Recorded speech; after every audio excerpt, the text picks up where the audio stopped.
올해 5월부터 단국나비 동아리 승격 문제와 관련하여 교내외로 관심이 뜨거웠는데요. 지난 11월 6일 단국나비의 가등록 동아리 자격이 박탈되었습니다. 심사부터 박탈까지 그 과정을 디보이스가 정리했습니다. 지난 5월 10일 가등록 동아리인 단국나비는 중앙동아리 심사를 요청했습니다. 하지만 학생팀은 규정번호 4-1-2 학생자치단체 운영규정에 의거하여 중앙동아리 승격을 반려하였습니다.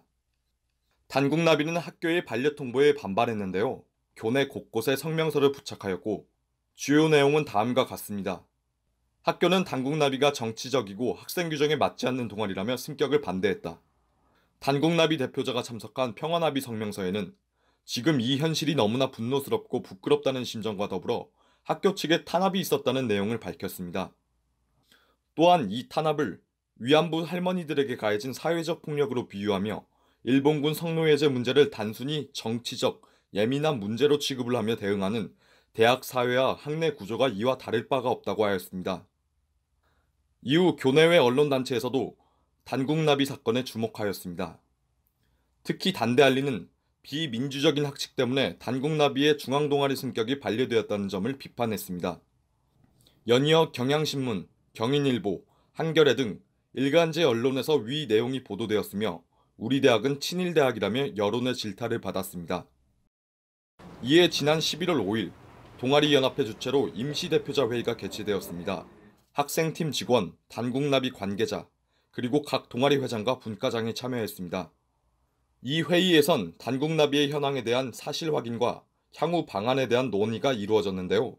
단국나비 측의 주장이었던 비민주적인 학칙, 그리고 동아리의 정치색이 반려사유였다는 것에 대해 학생팀은 정치색은 대학이 판단할 문제가 아니며 주장한 적도 없다. 단국나비는 동아리원 대리서명과 문서 위조를 하였다는 윤리적인 문제가 있다. 서류가 동아리 요건에 맞지 않은 것이라고 말하였습니다. 왜 서류 문제에 대해 사전에 말해주지 않았냐라는 학생 측의 질문에 학생팀은 학생 자치활동이기 때문에 시간을 주어서 스스로 해결해야 한다고 생각했다. 가능하면 개입하지 않으려 했다고 답했습니다. 동아리 활동 중 사회봉사 분야에 대한 실적도 문제가 되었는데요. 언론에서는 사회봉사를 하는 동아리로 되어 있지만 단국나비가 제출한 활동보고서와 계획서에는 사회봉사 활동은 존재하지 않는다라고 했습니다.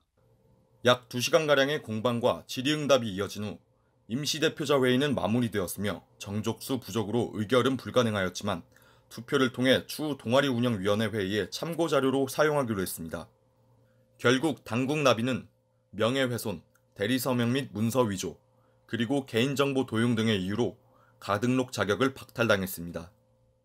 학생들의 자유로운 활동을 보장하기 위해 존재하는 것이 학생자치단체입니다. 그리고 자유를 이루기 위해서는 반드시 정의로운 과정이 필요합니다. 이번 사건을 계기로 우리 대학 학생 자치 문화가 더욱 성숙해지길 바랍니다. 디보이스 나인체입니다.